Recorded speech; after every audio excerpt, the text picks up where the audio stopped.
Today, we hear directly from the Somali community as many responds angrily at Black Americans and President Trump for sending ICE after Somalis in Minnesota. Check it out. My biggest fear in life is that this man may never witness our full takeover. Yes, he may never witness that. He already witnessed our partial takeover, our little success in America. And he is the reason, actually, I know that the community in America is thriving. He is how I know. It's like, he's how we measure our progress. If he doesn't tweet, somebody messed up. I know it. Somebody fucked up the plan. If he tweet, I know. I know. We're doing the right things. Yes. That's how I know. So, he's old and sick, I know. He may not witness our full takeover. But I promise you that his sons will witness. Just like him, we came to exist in this country. See?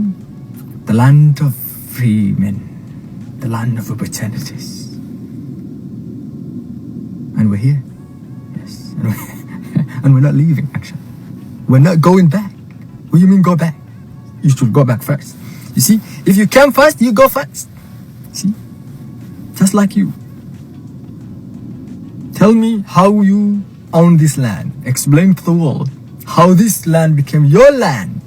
Hating on Somalis is not going to get you anywhere. Also, we never gave a fuck. We also will never give a fuck. Majority of us, and I'm talking 90% of us, do have our passports. And yes, we will be harassed, but that's fine. Okay, everybody goes through shit, but y'all really out here do be talking a lot of shit. Like, y'all just been waiting for this one. I can tell a lot of jealous motherfuckers were waiting for this one. It's like, this is fucking hilarious. There's a lot of African Americans, right? They're like so hateful on TikTok. Let me remind you of all the African American. There was a time where police were unaliving a lot of African Americans. But when it comes to the state of Minnesota, the Somali people that you guys spewing so much hate on, let me tell you about what happened during George Floyd. When George Floyd happens, we understood that when you come for one black man, you're coming for all of us. And we stood by them. We raised our voices.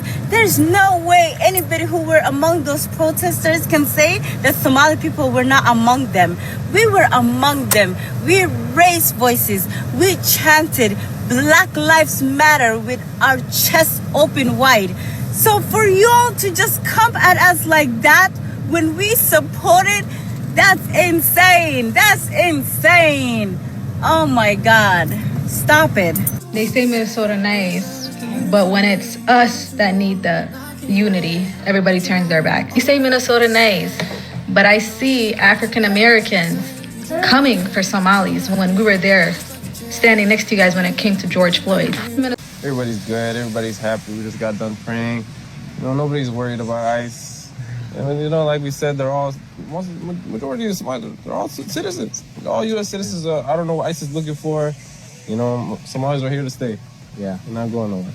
I'm a student at the University of Minnesota, so a lot of students, they're kind of more worried, We heard ICE is going to the U of M, even though students are citizens. So right now, we all know that, Somali people are under fire by the Trump administration right now and the white conservative, the right wing as a whole. But the one thing I'm seeing right now is this huge budding discussion and argument between Black people, African American people, and Somali people. What's going on?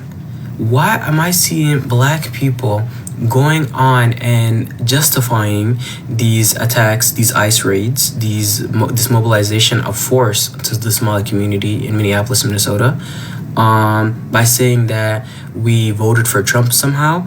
And these are talking points that come from conservative people that are incorrect. Do you see a place on the ballot that says Somali? Where are y'all getting this data from? This is very ignorant, and my question is, right, are the Black people who are attacking Somali people, are they doing the white people's work for them? Are you guys, a heavily marginalized community in America, also attacking Somali people? It doesn't make sense. It doesn't make sense. I don't know what's going on. Has anyone noticed this creepy trend of growing number of ethnic minorities rejoicing, happy at what the orange peel has said about Somalis?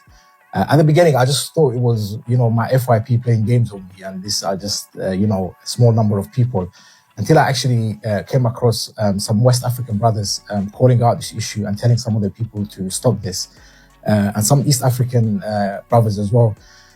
I know it's not all East Africans, and it's definitely not all West Africans.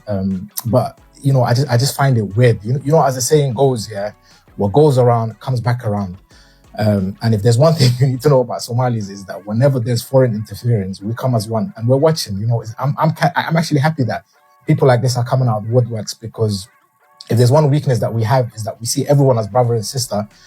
Until they're proven to be otherwise. So it's kind of good that you guys are picking up a camera, showing us how you look like, so we can avoid you, And trust me, we don't need to hate. I went to school in the UK when, it was normal to hate Somali. And then everyone started loving us, and then everyone started hating us again. So, we're not new to this. Team Kitram loo yaqaan mega cabsi baa loo daara way yaabeen war dadka noocaana xagee ka imaadeen bay leeyihiin commentiyadii iyo meel kastoo wax soo galayeen baa loogu daata dhalinyarada Soomaaliyeed ee jooga Soomaaliya iyo Kenya iyo Afrika ayaguna commentiyada waxay ku soo qorayaan ise u ceetamayaan iyo cadaanka se u ceenayaan cadaankii baa yaabay teamkii loo yaqaan mega ee loo soo gaabiyay Make America Great Again ee team Trump ahaa ay kala bahdila dad ayaka ka waalan bay dagaal la galeen marka dagaalku ha socdo saas ha lagu wado Minnesota anaga iska leh Mareykan anaga iska leh. It is interesting seeing how arrogant and extremely delusional the Somalis are.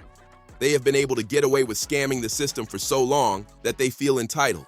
Well, they are now getting the wake-up call. It is definitely long overdue. For decades, many immigrants coming to the United States walked in with a very clear picture of who the problem group was. White supremacy crafted that picture for them long before they ever stepped foot on American soil. The anti-black stereotypes, the media portrayals, the school books, the missionary influence, the global propaganda, all of it shaped an image of foundational Black Americans designed to undermine our global reputation and erase our historical contributions. So when many immigrants arrived, they didn't come in neutral. They came in with pre-installed anti-Black biases, often believing that aligning themselves with whiteness, socially, politically, economically, would elevate them. Some even saw themselves as better than the very group whose centuries of struggle opened the doors for them to immigrate here in the first place. And many willingly became tools, sometimes knowingly, sometimes unknowingly, within a system of white supremacy that uses newcomers to undercut FBA progress. Whether through competing for resources, participating in anti-Black policing culture, repeating anti-Black stereotypes, or dismissing FBA struggles as laziness, some immigrants believed that distancing themselves from Black Americans would secure favor and stability. But now, the wake-up call has arrived, and it's loud. Over the last decade, and especially in the last few years, immigrants are realizing something that foundational Black Americans have been saying for generations. America doesn't love you. America uses you. America benefits from your labor, your silence, and your belief that you can escape the anti-Black hierarchy. But America is loyal to one thing only: maintaining white supremacy. Many immigrants are discovering that no matter how hard they work, no matter how many degrees they earn, no matter how model they try to be, they are not exempt from the discrimination, the surveillance, the profiling, the exploitation, and the political scapegoating that has been aimed at Black Americans for centuries. The same system that told them to look down on FBAs is now turning its sights on them. Immigrant communities are being targeted in political debates. Deportation threats are increasing, no matter how long someone has lived here. Non-white immigrants are being blamed for economic problems they didn't create. Police violence is touching immigrant families who thought they were safe. Hate crimes are rising against groups that once believed they were outside America's racial caste system. The political divide is making immigrants realize that assimilation doesn't protect them when whiteness feels threatened. Many are seeing firsthand the truth of America's racial pyramid. Foundational Black Americans weren't lying, exaggerating, or playing the victim. We were warning the world. Some immigrants are now apologizing. Some are awakening. Some are finally willing to build real solidarity. And some are realizing that if white supremacy will do this to the group that literally built the country, what makes them think they were ever going to be treated better? Another reality is hitting hard. FBAs weren't the obstacle. White supremacy was. And slowly, immigrants are starting to understand that the benefits they enjoyed, the jobs, the visas, the communities they were able to establish were possible because FBAs fought the battles, bled in the streets, took the beatings, filed the lawsuits, created the culture, and forced America to open its doors wider. Immigrants didn't bring civil rights with them. They inherited it. Now the illusion is breaking. The same government that praised them for being hard workers is now turning them into bargaining chips. The same system that told them to avoid FBAs is now pushing them into the same economic trenches. The same media that demonized Black Americans is now using them as the new scapegoat for political agendas. This is the rude awakening. In the American hierarchy, proximity to whiteness is not protection. It's temporary, conditional access. And as many immigrants wake up to the reality that they too can be targeted, marginalized, and used as pawns, some are beginning to see the truth Black America has lived for 400 years. Everything white supremacy promised immigrants is starting to crumble, and the truth that FBAs carried for centuries is finally being recognized. Tell me what you think about this topic. Hope you find the information in this video informative. Feel free to like, subscribe, share, comment. Thanks for watching.